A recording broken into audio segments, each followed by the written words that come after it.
Time for a soccer down here 1v1, and it's time to catch up with an old friend to the SDH footprint who, and when we do these kind of meetings, when we do these kinds of things technologically, you can bring friends. And the video version is I'm sitting here and staring at Marco Micaletto. He's got a buddy off to his left. Now, let me ask you this. It is the MLS Next Pro Championship trophy that is your friend that you brought with you as it's kind of like show and tell.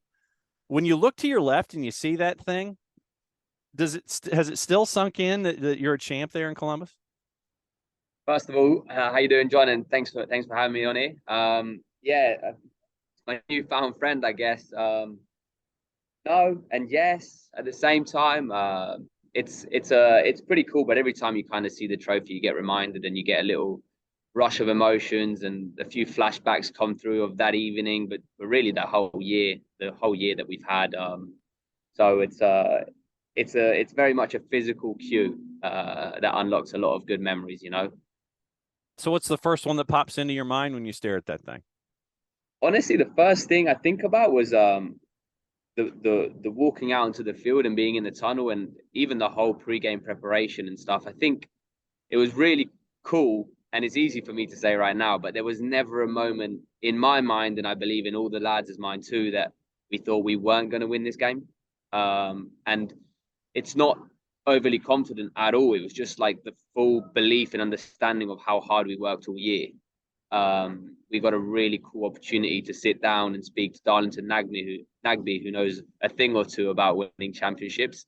And he said, the work's been done. And I think that resonated with everybody. We weren't going to win this game by stressing about it the week before or the night before. We won this game when we were here in January, training in the snow. We won this game every single day after that, so that once we got the opportunity that we deserved, we were ready and we were confident and we just went and executed. Marco Micaletto, Columbus Crew 2, defending champs. You can say that now. The current champ, the defending champ until further notice. To be the man, you've got to beat the man. No one is going to be beating the man for a while in MLS Next Pro. Columbus Crew 2, your champs, Marco Micaletto hanging out with us. When you got tapped on the shoulder and they said, hey, we want you to be a part of this, what were those conversations like for you? It's like, you're in Statesboro with South Georgia Tormenta. Yeah. And everything that was built there in USL League One. Columbus taps you on the shoulder and says, hey, we want you to come north. What was that like? Look, I was a bit skeptical. I actually remember when the first text message from my agent arrived saying there's interest from Columbus Crew 2. I remember replying, well, I don't want to be a babysitter, so I'm good, but thank you. And then, you kind of just, you listen and it wasn't as simple as I made it to be initially. And so you start to get really attracted by this project. You start diving into what Columbus Crew is as a club and realizing just how great it all is. And how comfortable and how much I love Tormenta FC and how at home I was there. And let's be truthful. I'm 26, and I think if I had to make a new experience, it was either now or never. So that was a very much a driving factor to the fact that I wanted to just get out of my comfort zone, leave the people that I love, and not because I didn't love them anymore, but because I wanted to really test myself and push myself. And I feel like I did a pretty good job at establishing myself at Tormenta FC, a place that I think I'll forever call my home. But this was just this new experience that really, really intrigued me. I think obviously the ceiling here is incredibly high because I had this opportunity to, if I did well year one, maybe let's look at the MLS next year or whatever, So there was so much ahead of me and so much excitement with it all that those were really the driving factors that led me to leave my home, Tormenta, and come here and slowly but surely I'm creating new roots here too. What was the biggest culture shock for you in going from Bullock County to Columbus, Ohio? I think life outside of football changed a lot because Statesboro, albeit probably the best weather year round, it has limited things to offer because this is still a growing place. Whereas coming to Columbus is this beautiful city, and I was amazed by the lack of traffic that there is here, but yet there is just everything. You know, we'd go Top Golf, we'd go different restaurants, we'd go different rooftops. My fiance loves it. There's just that aspect of it was a pleasant surprise. But what I was most surprised about was that I really much felt like I was going to leave this sort of comfortable bubble that was Tormentor FC and enter this brutal shark-filled water that is like MLS franchises where like you don't have friends.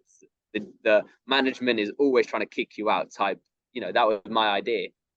But I was so wrong. I was so wrong. And the thing that I love the most about Columbus, more than winning these trophy and more than was the fact that in the space of a year, I've been able to develop such good relationships with Corey, the GM, with the coaching staff, Laurent and Kobe, and just everybody here. There is such a people's first mentality that it made me feel like I felt like a tormentor, you know? And that to me was the biggest surprise and the most beautiful one, to be honest. How did Laurent and the coaching staff help you grow your game? Because I know that you're a guy that's always looking to try and improve and figure out what else you need to work on to get to that next level. How did this season with Crew 2 and Laurent and the staff help you continue your upward track? Yeah, it's a great question, and I think, to be honest, it was good for me to also be exposed to a new coach, having worked with Ian Cameron for the past year and a half. Um, Look, I remember, obviously, I did a little bit of research on Laurent Courtois, and I just stumbled across a YouTube video. And the YouTube video is him going down the line, like nutmegging Sergio Ramos and then crossing it past Roberto Carlos and scoring volleys from everywhere in the field. And I thought, all right, well, I've got to listen to this guy. You know what I mean? Like this, yeah, he knows what he's on about. So to be honest, I was very much in awe of him as a player first. And I respected his playing career. And then you meet Laurent, and he's just an incredible human being. He's so honest. He's so humble. You can tell that he means so good. And this is my point. I'm putting all of these things first before I'm even talking about how good of a manager he is.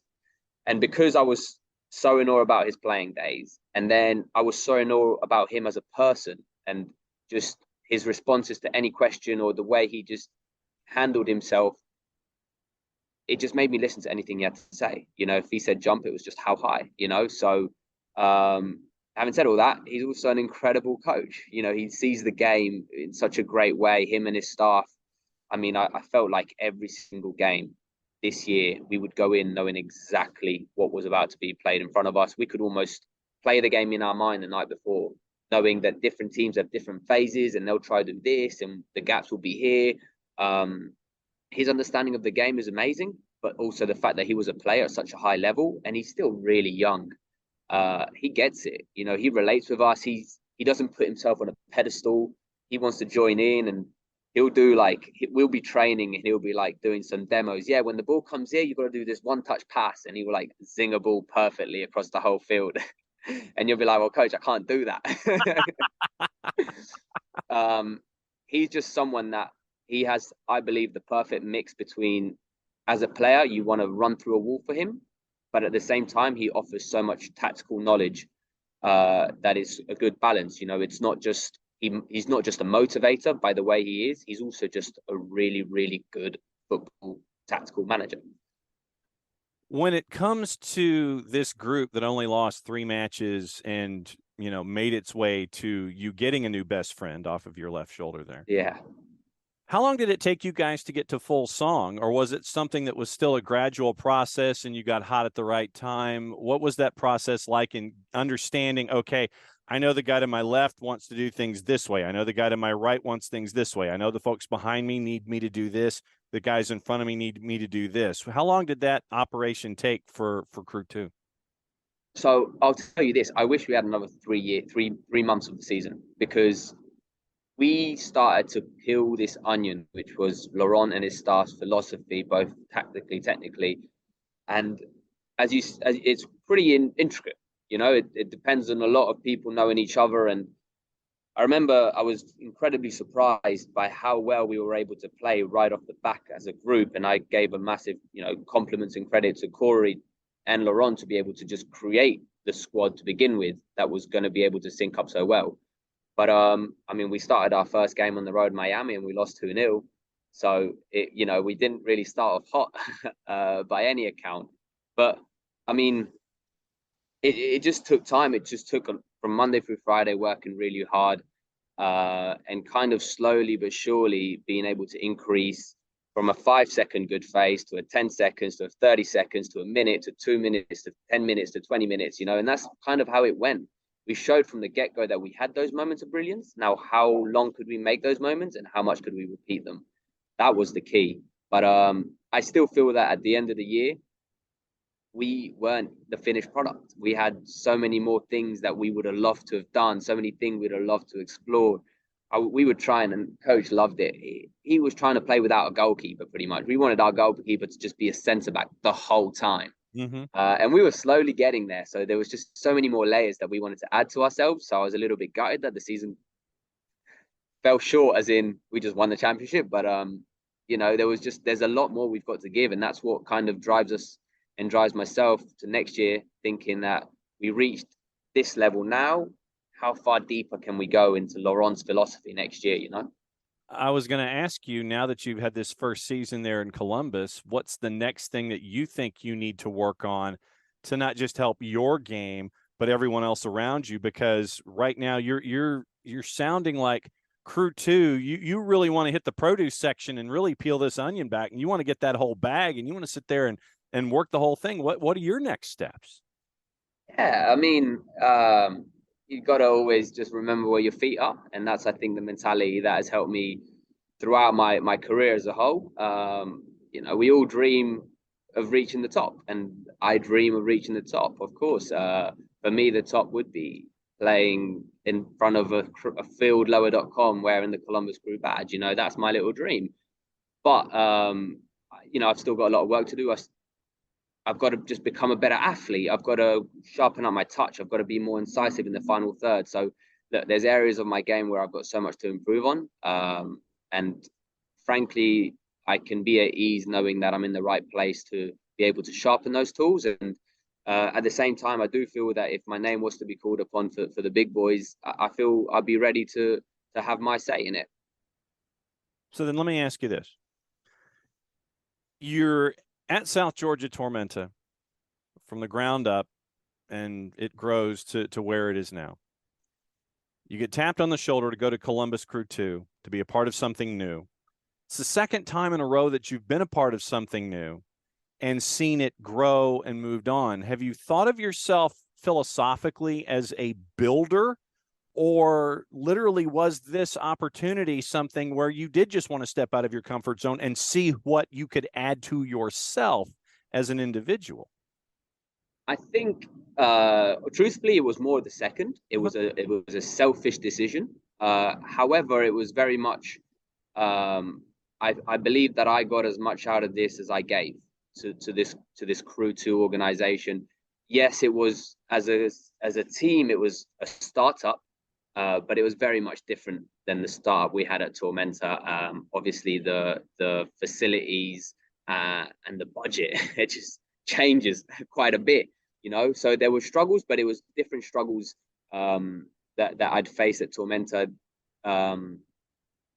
So yeah, I mean, there wasn't too many comparisons that I could have made with my time at Tormenta. It was just really coming here and getting my feet wet and understanding what this club wanted out of this Crew 2 organization, and then using my experience as a pro to try and help them and steer the lads forwards. We have young boys who've never been pros. Now, as a leader, I just felt that my role here was to kind of try and keep the team as balanced as I could throughout the year, between the highs and the lows, just to stay more or less in the middle. And that is obviously something that at Tormenta I've had a pretty good experience with, because we went constantly from highs to very lows and so that was really the only thing that I could really relate from one place and the other. Do you still self-consciously take your cell phone and leave it outside the mess hall? Lunchbox. Yeah. Do you still put the laundry box on your way in to make sure that you're talking to those younger guys and integrating?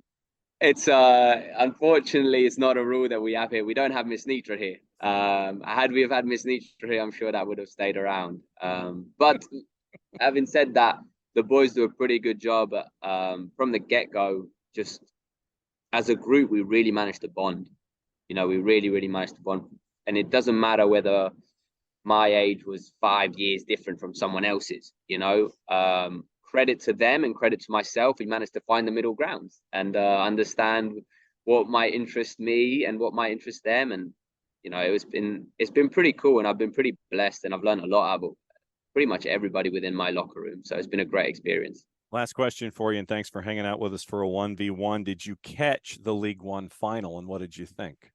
So I couldn't miss it for the world. So I flew down there to watch it. And it was just it was so amazing. There's no words to say how happy I was to see. I think from the outside perspective, you just see some of my friends that started with me, Pablo, Phelpsy, Lars, some of these tormentor like icons, legends. And trust me, we went through a lot of bad times. And for them to finally stand on the field at the end and lift the trophy, we were laughing about the fact that every time I stood on the field at the end of a tormentor season, it was, we might be better next year, better luck next year, and they managed to do it. It was great to see the staff and Ian Cameron and just what they created there, because there is no harder place to win a championship than Statesboro, Georgia. And that is not in a negative way, but that's just realistically, it's the smallest market. You can call it whatever you want to call it. But at the end of the day, they're working with these resources and they've managed to create the best team in the nation. And there's nothing else to say but congratulations. They've done an amazing job. But from the personal standpoint, I mean, Darren, Miss Nitra, Jeff, Elena, the ownership group, that's what really filled my heart with joy, because I was able to, one, watch the game next to them and see their facials. And me and Jeff Spencer, we were not even on the side of the field when we scored the second goal. We just heard the crowd go crazy, and we were just like idiots celebrating in the middle of the street. And so those were the moments, and just to see Darren Mantassel's face and Miss Nitra, who have literally dedicated their life to this club, and they're getting what they deserve. And it was always a matter of time, because they've done things well. They do things with love, and them what they're like. And so honestly, it was great to see good things happening to good people. I was just so happy that I was there to just experience it with them.